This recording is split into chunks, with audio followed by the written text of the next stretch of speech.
jadi pamimpin mah teu bisa dihayang-hayang teu benang diembung-embung. Lamun cik nu kawasa kudu jadi, maka jadi. Dan Allah yang menggerakkan hati mereka, yang bikin leaflet, yang bikin macam-macam lah, yang mengumpulkan KTP. Ayo katanya kami bantu. Melihat hanya Allah yang menggerakkan hati mereka ini tanpa dimobilisasi. Dan sekarang sudah ribuan yang terkumpul. Oleh karena itu saya akhirnya setelah ditanya oleh para orang tua itu, Dai, iya kudu serius ente. Waduh, saya bilang kok gimana ya? Di mana duitnya gitu kan. 9 gagasan itu kira-kira Kak Uday memberikan jaminan apa nih untuk masyarakat? Ketika masyarakat memilih menyatakan Kak Uday sebagai bupati, kemudian dengan 9 program yang ditawarkan, apa nih jaminannya? Saya tentu saja sudah terpikirkan untuk membuat komitmen dengan semua pihak. Saya siap menandatangani fakta integritas untuk tidak korupsi, untuk merealisasikan 9 program itu. Kalau misalnya tidak direalisasikan selama 5 tahun ke depan, tinggal ya warga yang mendukung saya aja datang ke pendopo gitu demo, turun loh.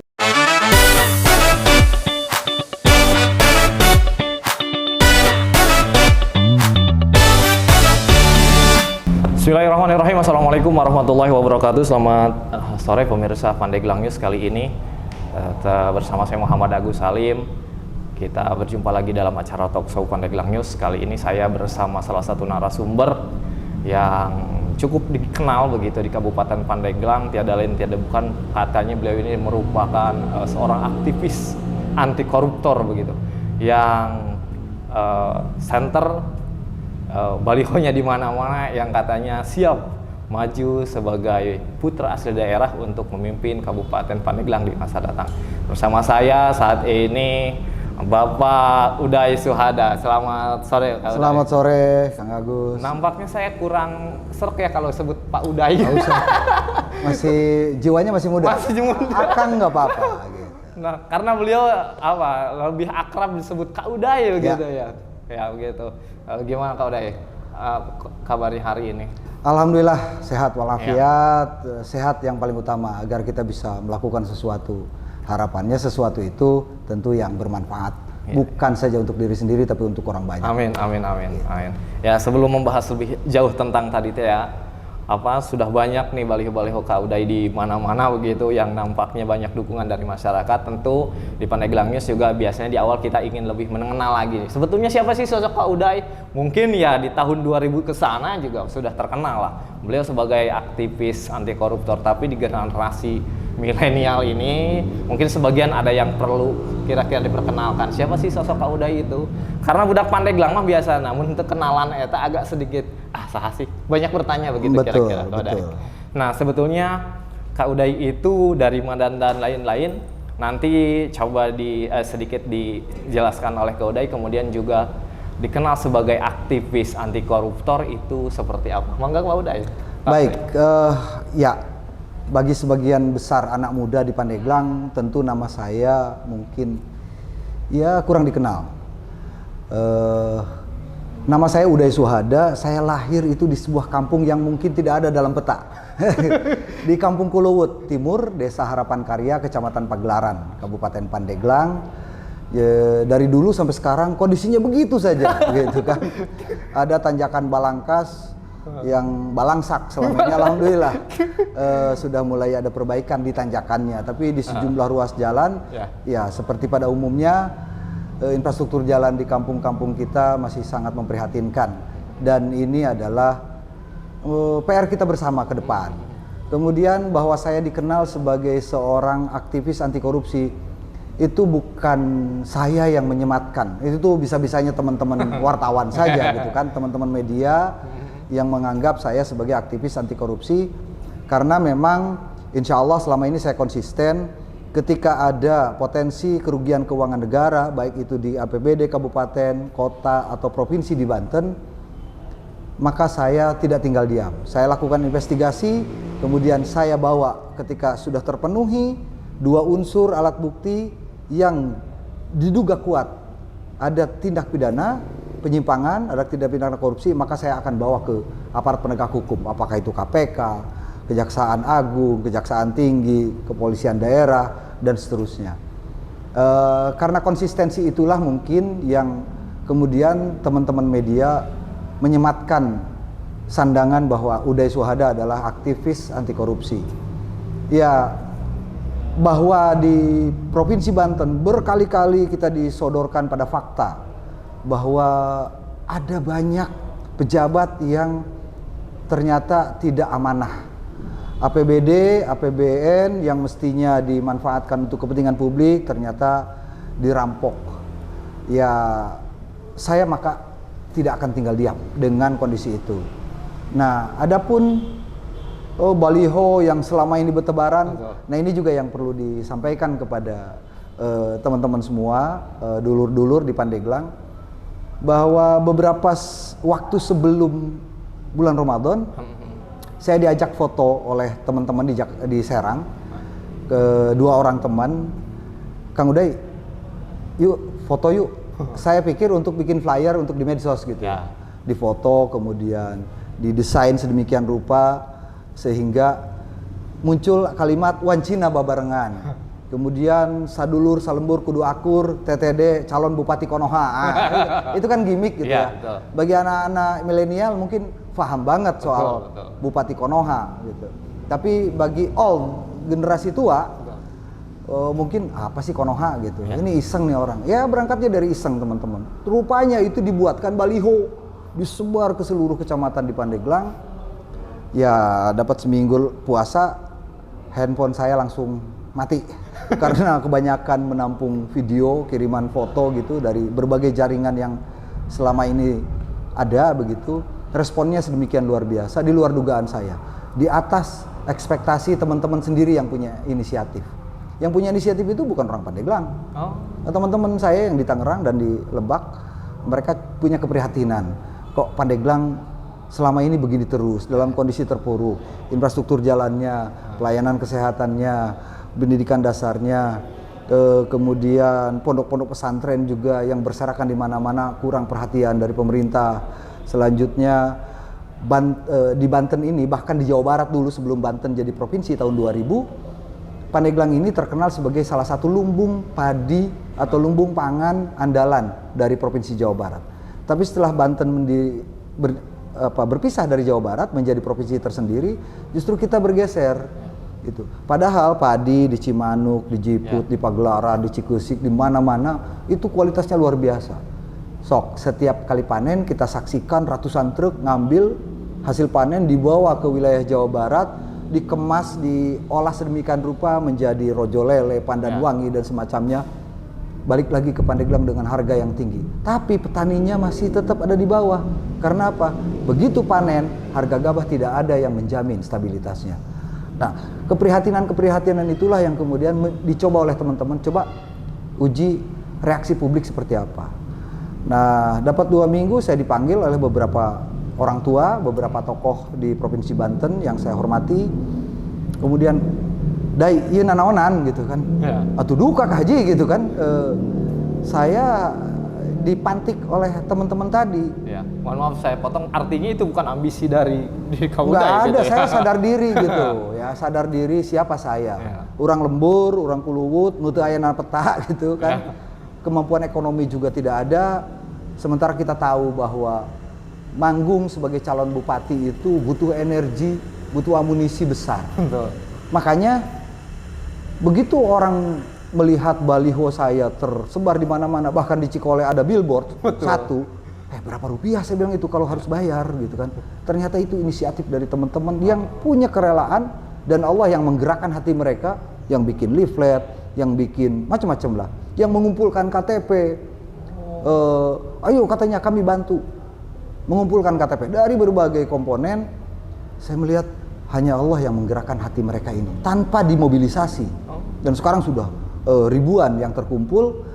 Oleh karena itu saya akhirnya setelah ditanya oleh para orang tua itu, Dai, iya kudu serius ente. Waduh, saya bilang kok gimana ya? Di mana duitnya gitu kan. Tapi kata beliau-beliau yang bijak, sebagaimana para orang tua saya dulu, leluhur pada bilang, jadi pamimpin mah teu bisa dihayang-hayang teu benang diembung-embung. Lamun cik nu kawasa kudu jadi, maka jadi. Ya kan? Dengan caranya. Allah pasti punya cara. Sepanjang itu niatannya baik, insya Allah kita akan mendapatkan jalan. Sebagaimana Allah juga menyatakan, fa inna ma'al usri yusra, inna ma'al usri yusra. Di balik kesulitan pasti ada kemudahan. Di balik kesulitan pasti ada kemudahan. Gitu. Maka yang saya lakukan adalah silaturahmi, merangkul semua kalangan. Tidak perlu ada yang dipersalahkan. Ini kesalahan kita. Tinggal sekarang rakyat Pandeglang, dulur-dulur di Pandeglang, mau nggak bareng-bareng? Kita bangkit bersama dari keterpurukan, dari kemiskinan, dari ketertinggalan, dari pelayanan kesehatan yang masih buruk, pendidikan dasar juga yang masih harus ditingkatkan. Saatnya rakyat Pandeglang bangkit. Inilah momentum untuk melakukan perbaikan. Sungguh pun tadi di dalam Wancina Babarengan, tagline saya, itu sebetulnya gara-gara teman-teman Pokja wartawan ngajak diskusi, saya jadi narasumber. Gimana nih pasca pemilu? Saya bilang, siapapun yang terpilih presidennya, anggota DPR-nya, anggota DPD-nya, DPRD provinsi maupun kabupaten kota, ketika kita nyeri beteng, yang akan nolong bukan presiden terpilih, bukan dewan terpilih, tapi tetangga kita, dulur kita yang paling dekat. Maka nggak bolehlah perbedaan pilihan, pandangan politik cukup selesai di pemilu itu. Selebihnya urang rukun deui, wancina babarengan. Itu substansi saya bikin sering mengungkapkan kalimat wancina babarengan. Ternyata ditangkap oleh teman-teman. Ya udah tagline-nya wancina babarengan saja. Ya. Berarti luar biasa itu. Kami juga melihat Udai sangat masif itu tim medsosnya itu. Ya, termasuk TikTok. Misalnya saya kan nggak paham soal TikTok gitu. Betul. Ya. Nggak ngerti saya TikTok. Malah saya sering lihat sangat aktif lah, masif begitu. Ternyata setelah dibuatkan selama beberapa minggu sudah lumayan lah mendekati angka 1000 followernya begitu. Kemudian satu video ada yang puluhan ribu yang melihat.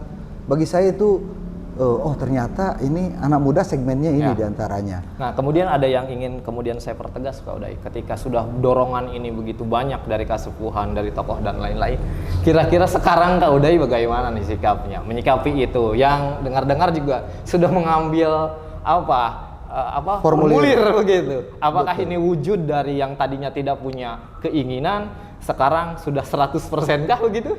Atau kan ini mengalir seperti air.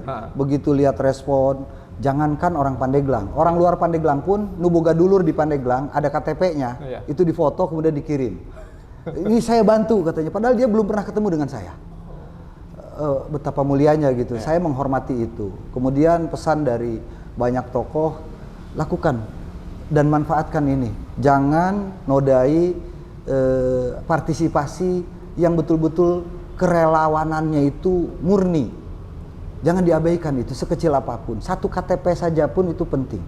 Nah, posisi saya sekarang, kenapa tadi saya kemudian berkunjung ke DPC PDIP?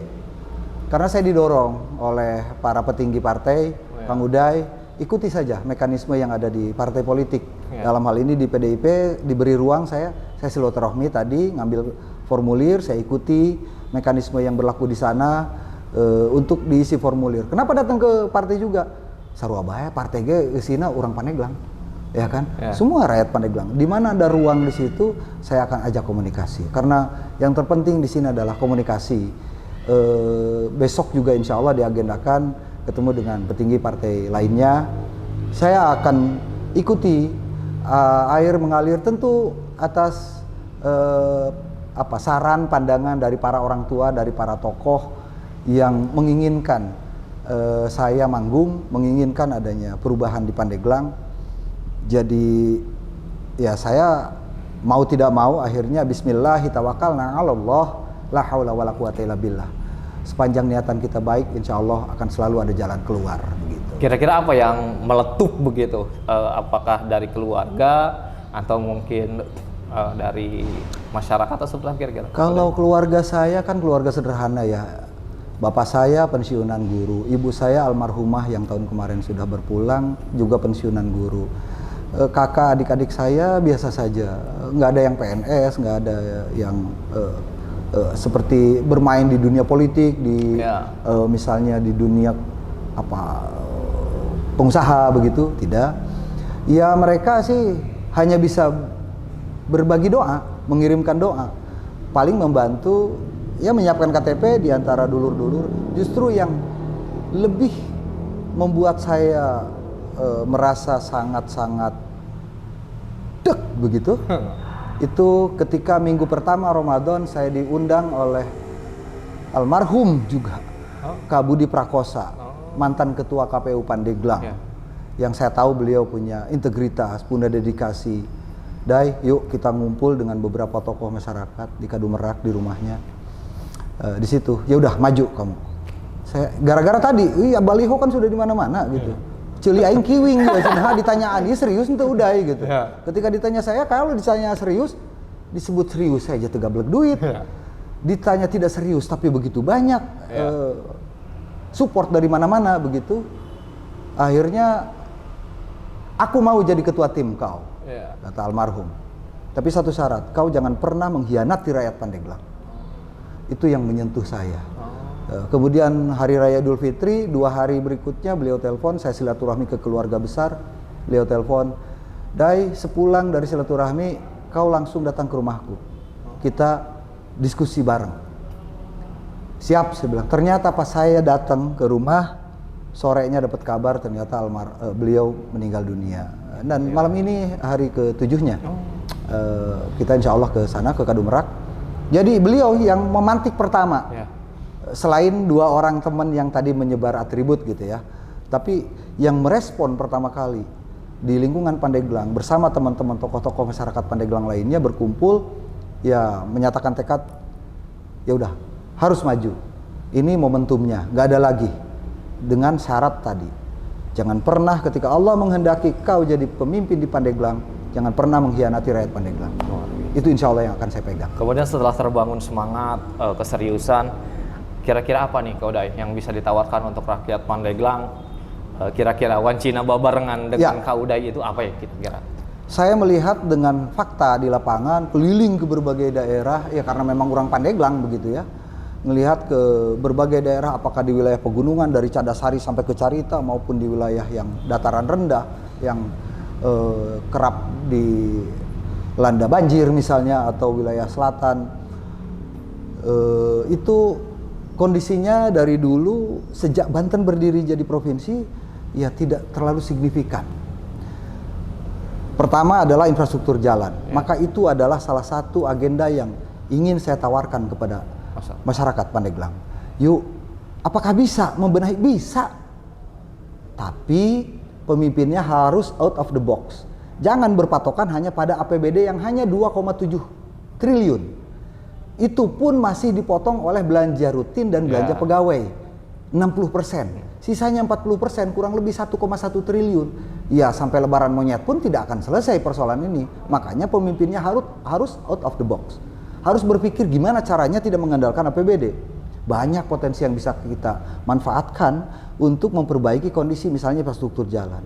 PLTU itu punya fly ash dan bottom ash dari sisa pembakaran batu bara setiap hari ratusan ton.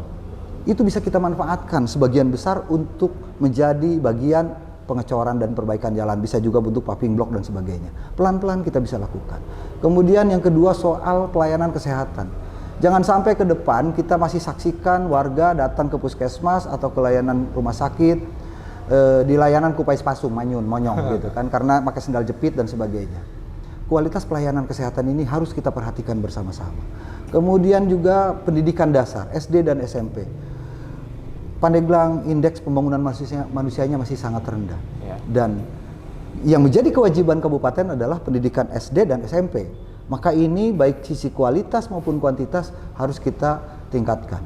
Berikutnya adalah soal desa. Desa selama ini hanya menjadi objek.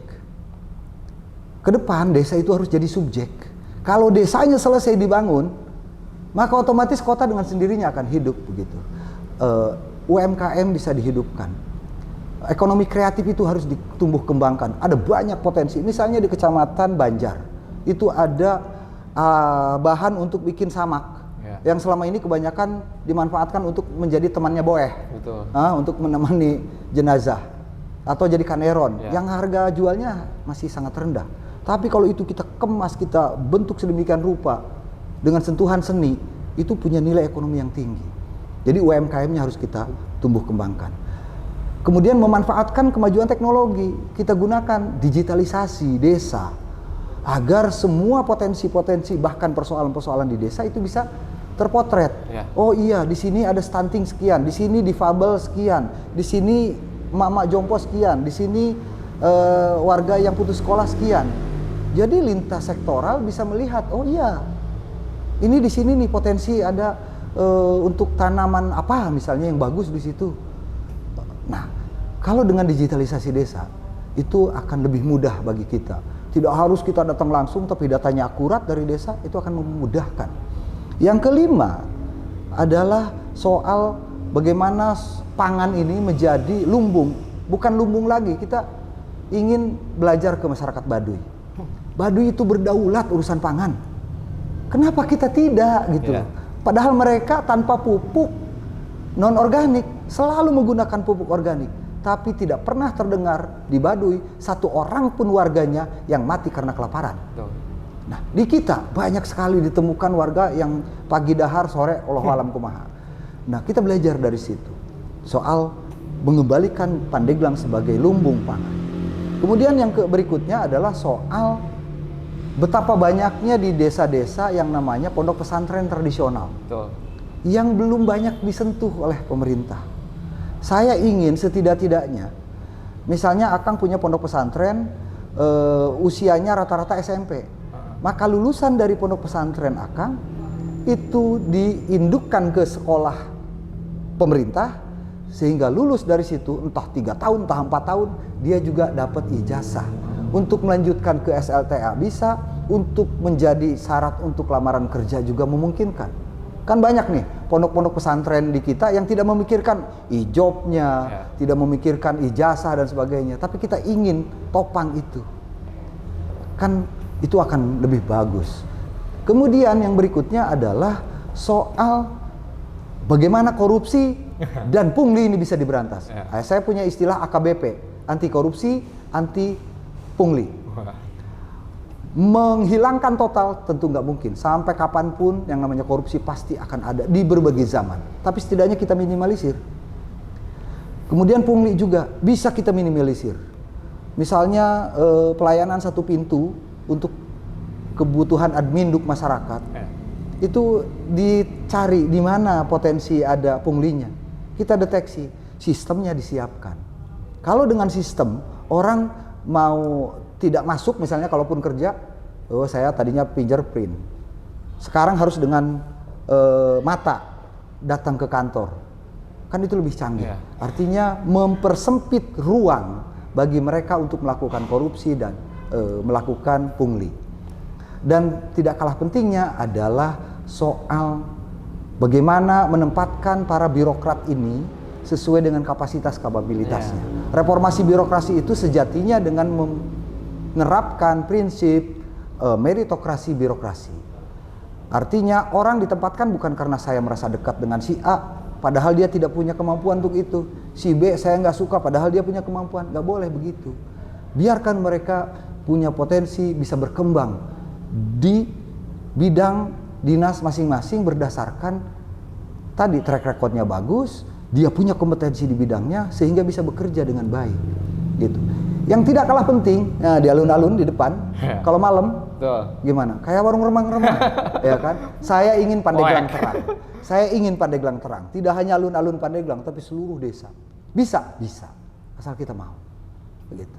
Itu kira-kira yang saya tawarkan kepada rakyat Pandeglang. Kalau misalnya apa yang saya sampaikan ini rasional, ayo bareng-bareng. Saya sengaja tidak buat visi-visi so tebal gitu, ruwet. Saya cukup 9 saja. Gitu. Cukup 9. Infrastruktur jalan, pelayanan kesehatan, pelayanan pendidikan dasar, kemudian UMKM di desa dengan melakukan digitalisasi desa, pengembalian Pandeglang sebagai lumbung pangan, bagaimana memperhatikan pondok pesantren tradisional, kemudian tadi soal anti korupsi dan anti pungli, kemudian yang berikutnya adalah Pandeglang terang. Yang terakhir adalah meritokrasi birokrasi yang ke-9. Luar biasa.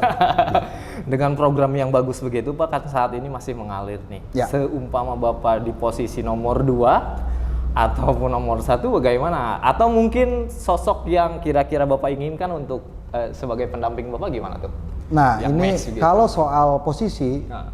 tim yang pertama merintis saya menyatakan kalau kamu jadi nomor 2, kami bubar. Oh. Mereka yang akan membubarkan diri dengan sendiri. Waduh, saya bilang berat sekali. Kalau saya kan realistis saja Ya. gitu. Tapi teman-teman kekeh. Karena lu kan punya visi, lu punya 9 Betul. rencana itu yang sudah ada melekat di batok kepalanya, mau ngapain saja, mau diapain Pandeglang ke depan gitu. Kalau misalnya di posisi nomor 2, gagasan-gagasan kamu tidak sulit untuk dicapai, tapi kalau nomor 1, pengambil kebijakan ada di Anda gitu kan. Nah, jadi teman-teman tawarannya begitu. Tawarannya hanya 1, saya di nomor 1. Nah, kemudian posisi nomor 2 siapa? Sejauh ini ada kurang lebih ada 4 sosok yang sudah berminat untuk mendampingi saya.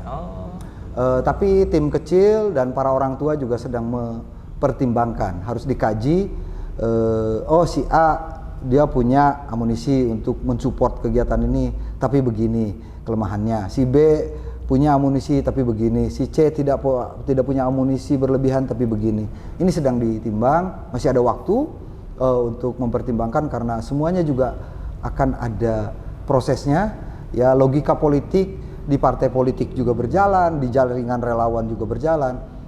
Maka saya dengan teman-teman tidak terlalu terburu-buru untuk menentukan siapa yang akan mendampingi saya.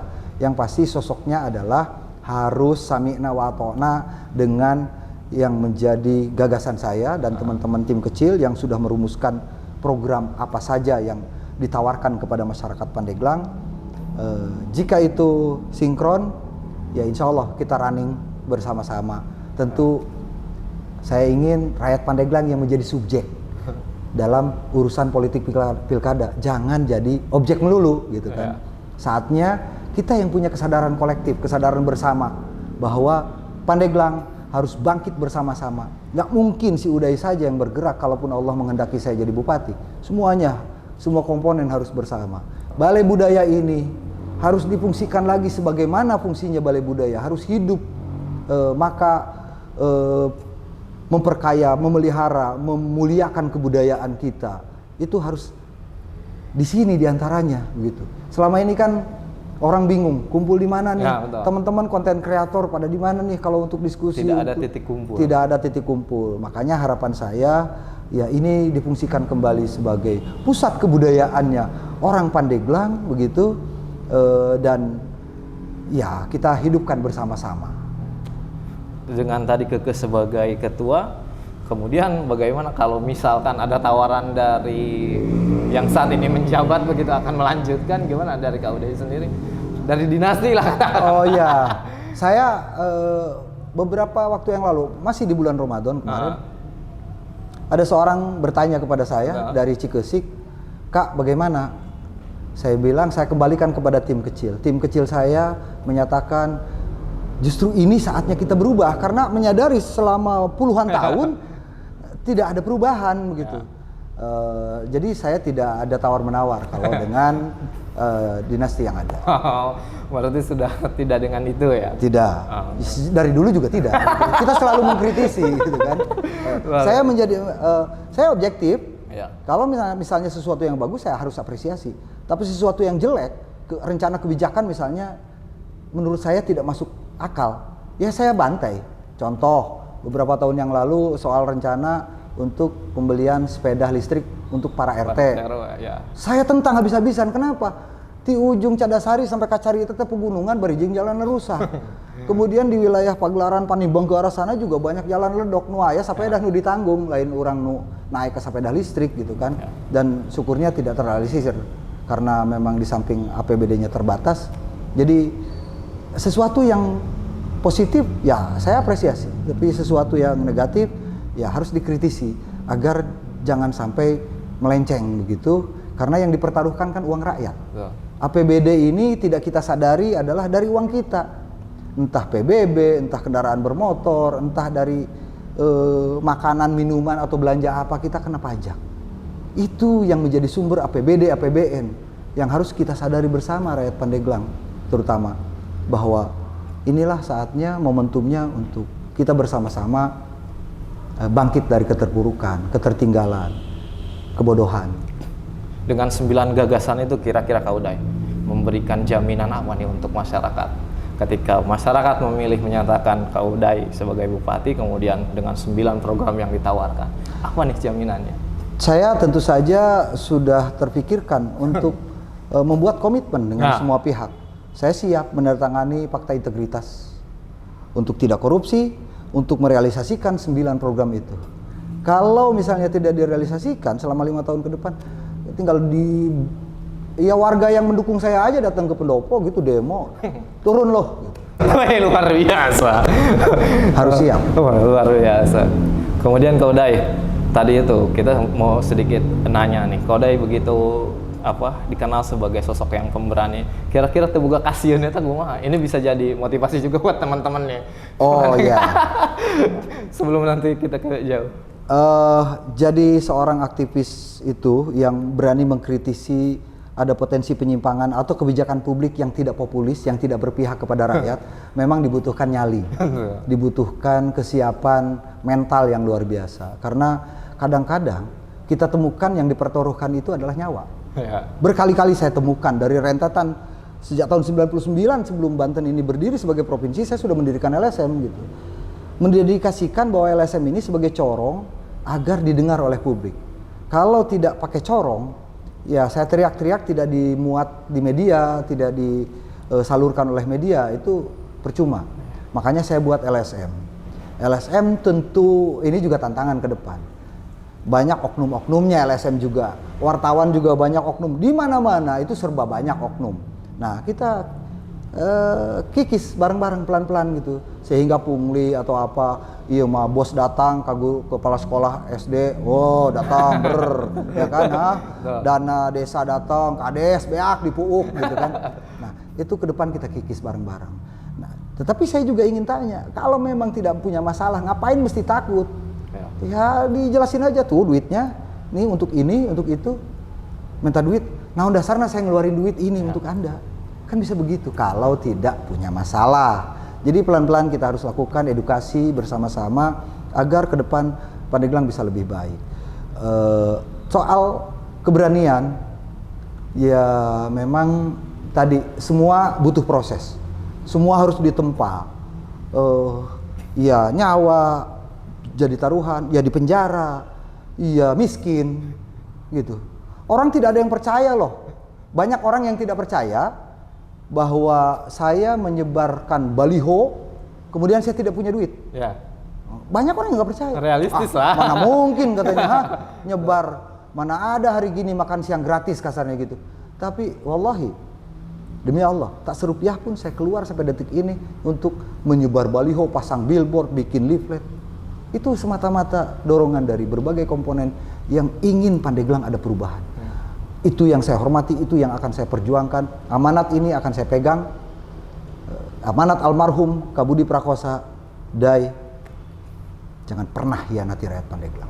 Insya Allah itu akan saya pegang. Luar biasa. Nah, dari keberanian itu Kak Uday kira-kira mau mematik dari seorang kawan yang luar biasa, kemudian muncul 9 gagasan yang ditawarkan, seumpama dan misalkan Allah belum menakdirkan, kira-kira gagasan yang bagus ini akan dicurahkan kemana Kak Uday?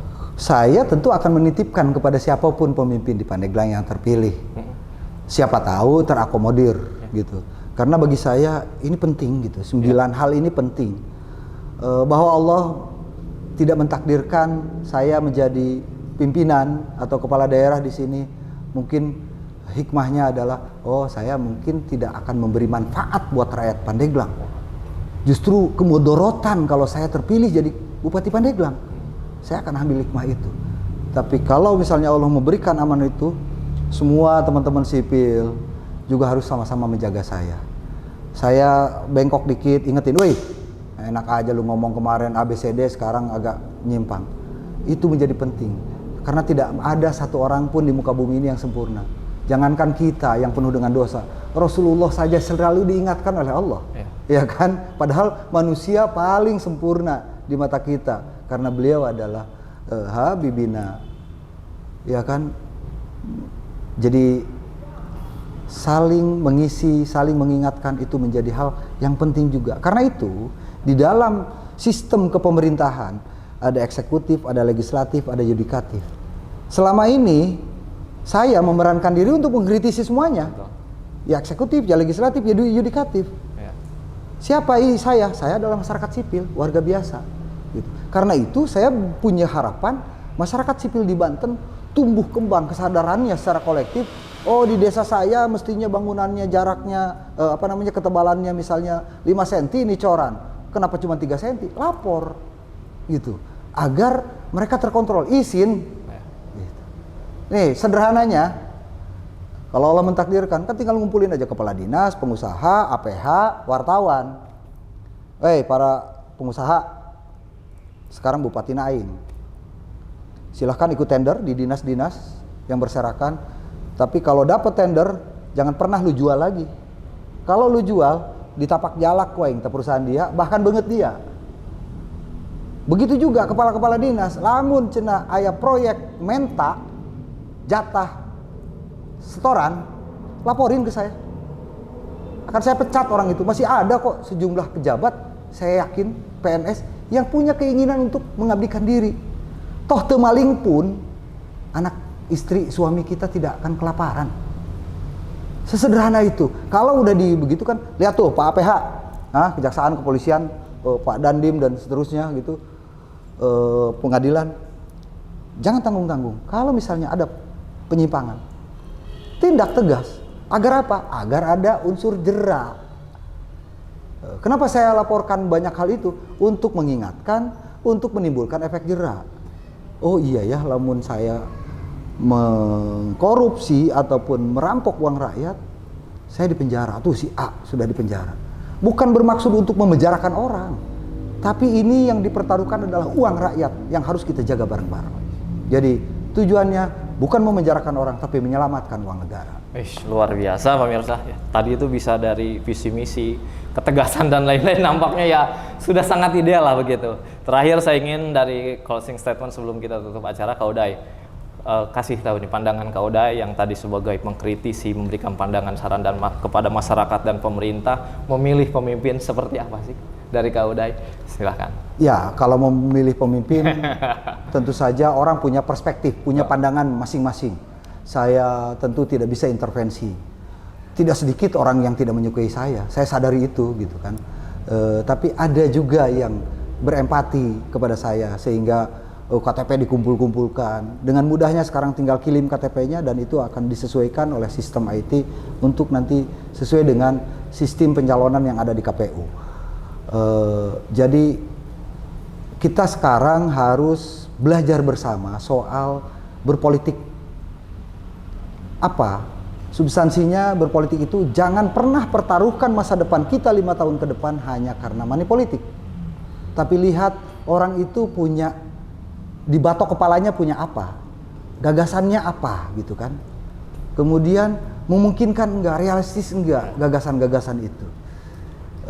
Jangan karena mentang-mentang duitnya karungan gitu kan, unlimited teka hitung, maka 100.000, 200.000 coba hitung 5 tahun dengan 200.000 dibagi 5 tahun berapa rupiah per hari, nggak ada nilai apa-apa, tapi kondisi kita akan seperti itu.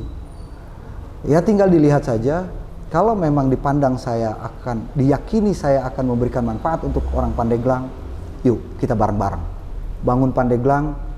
Jangan salahkan siapapun, tapi inilah saatnya kita untuk mengabdi bersama-sama. Kalau saya dipercaya, maka saya pertanggungjawabannya kepada rakyat Pandeglang. Luar biasa. Ya itulah tadi pemirsa. Sudah setengah jam kita bersama yang itu tadi. Nah, insya Allah Pandeglang News akan menyajikan ide gagasan para calon. Mudah-mudahan para calon berkenan. Kita ingin menyajikan sebuah ide gagasan para calon agar untuk memiliki kucing dalam karung itu. Ya, minimal kita tahu sih siapa sosoknya, apa gagasannya, dan bagaimana karir dan lain-lainnya. Yaitu tadi pemirsa, mudah-mudahan ini bisa menjadikan edukasi politik untuk masyarakat untuk mempertimbangkan siapa calon pemimpin Pandeglang di masa depan, karena pemimpin ditentukan oleh tangan rakyat Kabupaten Pandeglang. Saya Muhammad Agus Salim bersama narasumber saya Bapak Uday Syuhada, terima kasih Kak Uday atas waktunya. Sami-sami. Ya, itu tadi pemirsa. Assalamualaikum warahmatullahi wabarakatuh. Waalaikumsalam warahmatullahi wabarakatuh. Nun Kak Uday, Sami-sami, luar sami-sami. biasa.